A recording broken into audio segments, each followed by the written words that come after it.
Soy un pobre hombre con muchas debilidades e incoherencias. Uf, qué frase. Espera que sigue. Dice, sin determinación ni firmeza, y quizá por todo eso merezca que me dedique a mí mismo. Es que, leída en frío, destila una vulnerabilidad que desarma por completo. Totalmente. Sobre todo, teniendo en cuenta lo que implica cuando rascamos un poco en la historia. A ver, es que rompe por completo la baraja de lo que solemos pensar.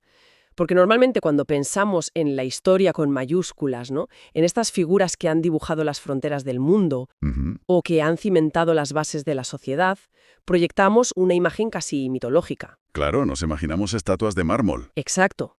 Líderes con voluntades inquebrantables, genios con una visión clarísima de su destino. Pero la inmersión a fondo de hoy ofrece un giro de guión fascinante. Y tanto que lo es. Porque lo que plantean los documentos que vamos a analizar es que toda esa grandeza, toda esa necesidad compulsiva de conquistar el mundo exterior, Ya sea liderando ejércitos o movilizando masas. eso es, pues que en realidad podría ser el síntoma clínico de un inmenso y aterrador vacío interno. Y ese es el cambio de paradigma del que partimos hoy.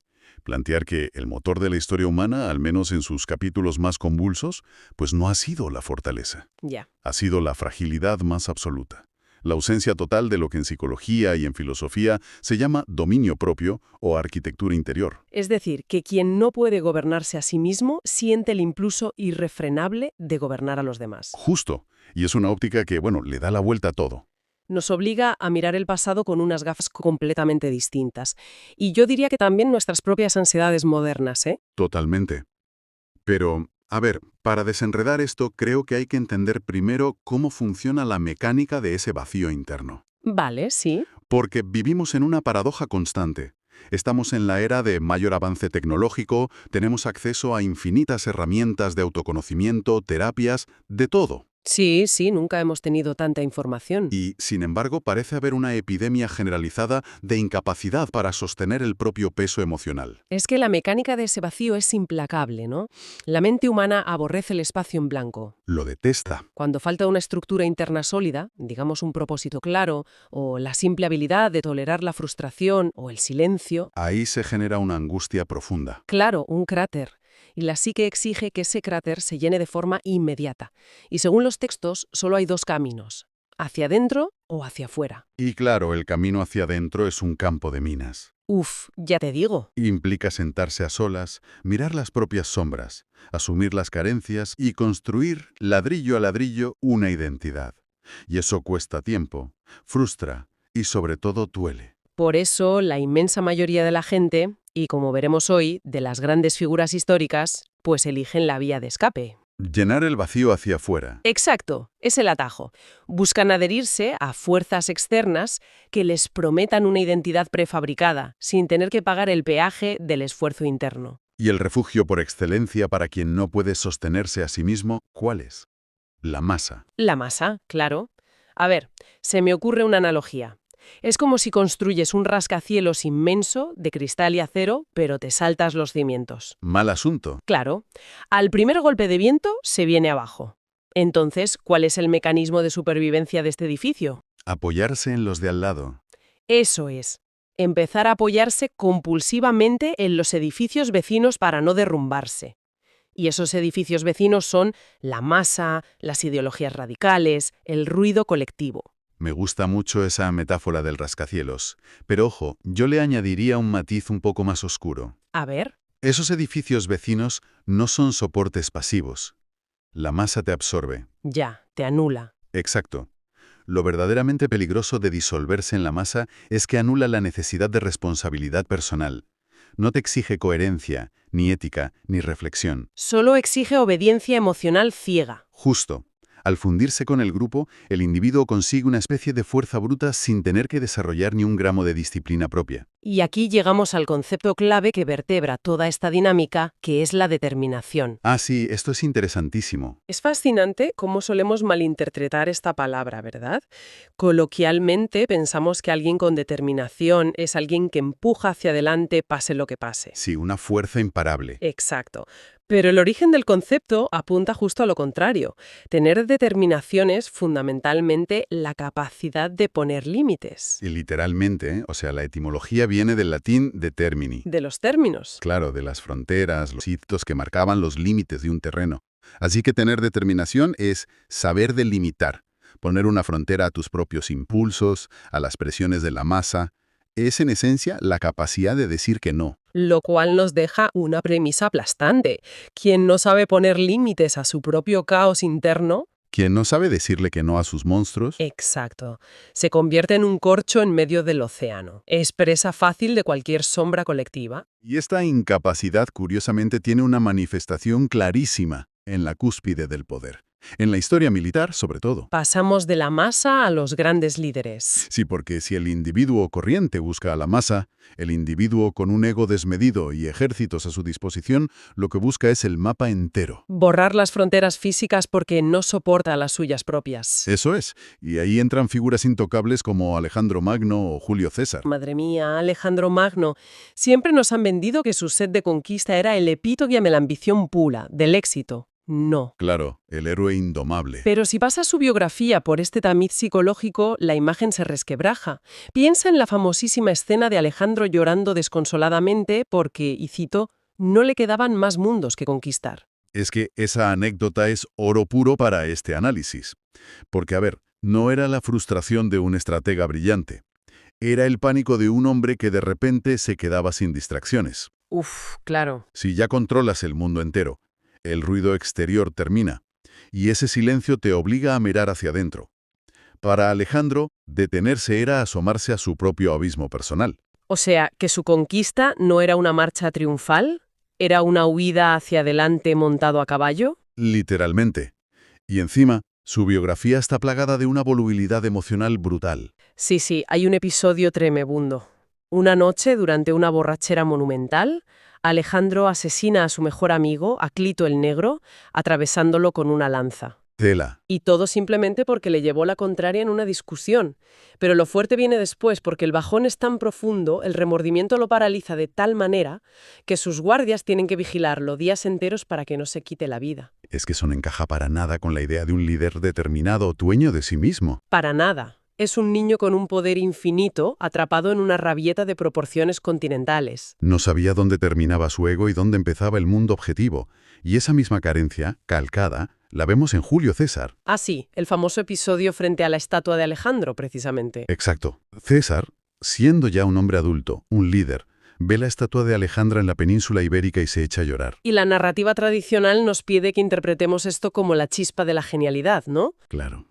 La ambición desatada al ver que Alejandro, a su edad, había dominado medio mundo y él aún no había hecho nada tan grande. Pero, a ver, analizándolo bajo esta lupa de la fragilidad interna, esto huele a un monumental complejo de inferioridad. Sí, total. Es decir, siempre nos han enseñado que llorar ante una estatua es el éxito, porque según este texto es un ego tan frágil que necesita compararse con un cadáver de hace 3 siglos para medir su propio valor. Es que el mecanismo psicológico ahí no es la admiración que te inspira a ser mejor, es envidia corrosiva, una sensación patológica de insuficiencia. ¡Qué fuerte! Si César hubiera tenido verdadera arquitectura interior, su valía no habría dependido de rebasar la marca histórica de otro tío. Su necesidad de validación era 100% externa. Era intentar llenar un vaso sin fondo echándole naciones enteras. Justo. Su tragedia era su incapacidad absoluta para doblegar su propia necesidad de aplauso. Pero a ver, esta incapacidad para detenerse frente al mapa nos lleva directamente a otro terreno, porque no hace falta un ejército para intentar controlar el mundo entero. Ah, no. A veces basta con una pluma. Exacto. Una pluma, mucho tiempo libre y un ego fracturado. Pasamos de la conquista física a la conquista ideológica, a los constructores de sistemas intelectuales. Y aquí asoman gigantes como Karl Marx y Friedrich Nietzsche. Y ojo, aquí hay que hacer una pausa obligatoria. Sí, importante aclararlo. Para quienes nos escuchan, queremos dejar súper claro que aquí no estamos juzgando las corrientes políticas o filosóficas en sí mismas, ni a favor ni en contra. Cero política. Luto de sus vidas personales. Que es fascinante, porque el contraste es casi cómico si no fuera trágico. Pensemos en Marx, por ejemplo. A ver. Un cerebro capaz de diseccionar las dinámicas del capital global, de teorizar sobre la estructura macroeconómica de toda la humanidad. Y sin embargo, en la intimidad de su vida, era un hombre absolutamente incapaz de administrar las cuentas de su propia casa. Es tremendo.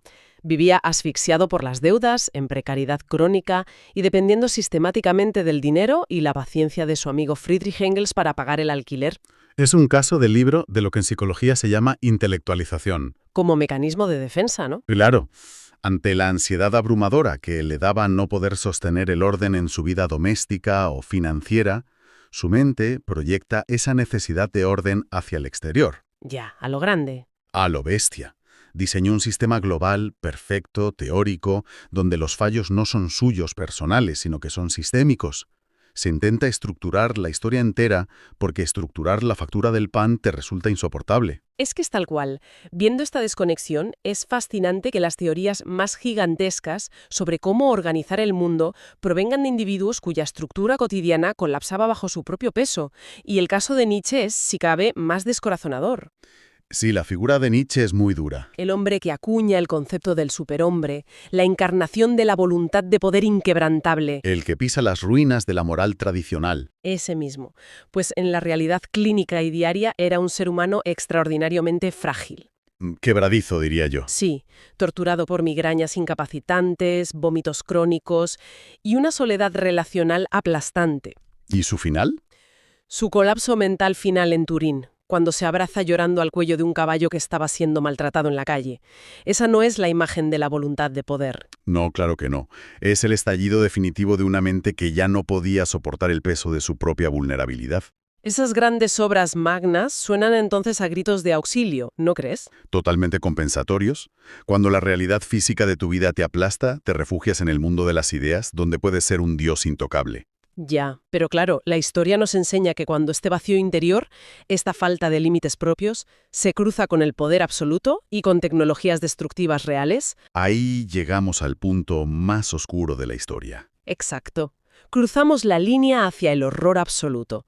El análisis no rehúye este punto y aborda la figura de Adolf Hitler como el ejemplo más radical de esta falta de firmeza. Es el paroxismo de la falta de dominio propio. Y de nuevo, enfocándonos estrictamente en la arquitectura psicológica de la que hablan las fuentes. Sí. Piensa en la maquinaria de propaganda nazi. Invirtió recursos incalculables en construir el mito de la voluntad de hierro, el líder ascético de acero, guiado por una disciplina espartana. Pero los registros históricos nos muestran el negativo exacto de esa foto, ¿eh? Era pura fachada, cartón piedra. Porque mientras el discurso público exigía pureza y disciplina fanática, en la realidad del búnker, la biología de Hitler estaba sostenida con alfileres. Dependía obsesiva y diariamente de unos cócteles químicos tremendos. Los que le inyectaba su médico personal, Theodor Morell. Exactamente. Hablamos de anfetaminas, opiáceos, esteroides.